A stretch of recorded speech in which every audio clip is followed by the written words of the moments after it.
জাহাঙ্গীরনগর বিশ্ববিদ্যালয়ের শিক্ষার্থীদের মতে পৃথিবীর সবচেয়ে সুন্দর বৃষ্টি বলে এই জাহাঙ্গীরনগর বিশ্ববিদ্যালয়ে হয় এবং আজকের এই বৃষ্টি এক অন্য আমেজ নিয়ে বিশ্ববিদ্যালয়ে এসেছে, কারণ দীর্ঘ ৩৩ বছরের প্রতীক্ষার অবসান আজ ঘটেছে। জাহাঙ্গীরনগর বিশ্ববিদ্যালয় পেতে যাচ্ছে তার পরবর্তী ভিপিকে। জাহাঙ্গীরনগর বিশ্ববিদ্যালয় ৩৩ বছর পরের এই জাকসু ইলেকশনে পুরো ক্যাম্পাসে কিন্তু এক ধরনের উৎসবের আমেজ বইছে। সেই উৎসবকে আরও রাঙাতে যেন আকাশ থেকে বৃষ্টি ঝরছে এবং এই বৃষ্টি এই উৎসবকে দ্বিগুণ করে দিয়েছে। শিক্ষার্থীদের যেই উন্মাদনা, শিক্ষার্থীদের যে উচ্ছ্বাস, সেই উচ্ছ্বাসকে অন্য এক মাত্রা দিয়েছে এই বৃষ্টি। জাহাঙ্গীরনগর বিশ্ববিদ্যালয়ে জাকসু নির্বাচনের সকাল থেকে আমরা বিভিন্ন কেন্দ্র ঘুরেছি।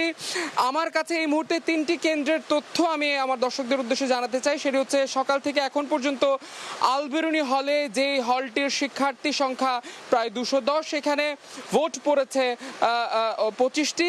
একই সঙ্গে সালাম বরকত হলে 299 জন শিক্ষার্থী, সেখানে ভোট পড়েছে 23টি এবং কামাল উদ্দিন হলে 333টি ভোটার যেখানে রয়েছে সেখানে ভোট পড়েছে 25টি।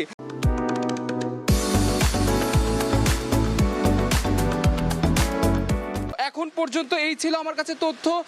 তবে যেটি বলা হচ্ছে যে কালকে সারা রাত ক্যাম্পাসে কিছু অনাকাঙ্ক্ষিত ঘটনা ঘটেছে, যার কারণে শিক্ষার্থীরা রাত জেগেছে, অর্থাৎ সকালবেলা তারা এখনো ভোট কেন্দ্রে উপস্থিত হতে পারছে না। তবে যেটি বলা হচ্ছে, শিক্ষার্থীদের সঙ্গে আমরা কথা বলে যেটি জানলাম, প্রার্থীদের সঙ্গে কথা বলে যেটি জানলাম, তাদের যেটি প্রত্যাশা, বেলা বাড়ার সঙ্গে সঙ্গে ভোটার উপস্থিতি আরও বাড়বে এবং এই জাহাঙ্গীরনগর বিশ্ববিদ্যালয়ের নিরাপত্তায় কিন্তু আমরা দেখেছি যে কয়েক স্তরের নিরাপত্তা কর্মীরা তারা কাজ করছেন এবং একই সঙ্গে জাহাঙ্গীরনগর বিশ্ববিদ্যালয়ের আমরা প্রক্টরের সঙ্গে কথা বলেছিলাম, যিনি এই নির্বাচনের সদস্য সচিব।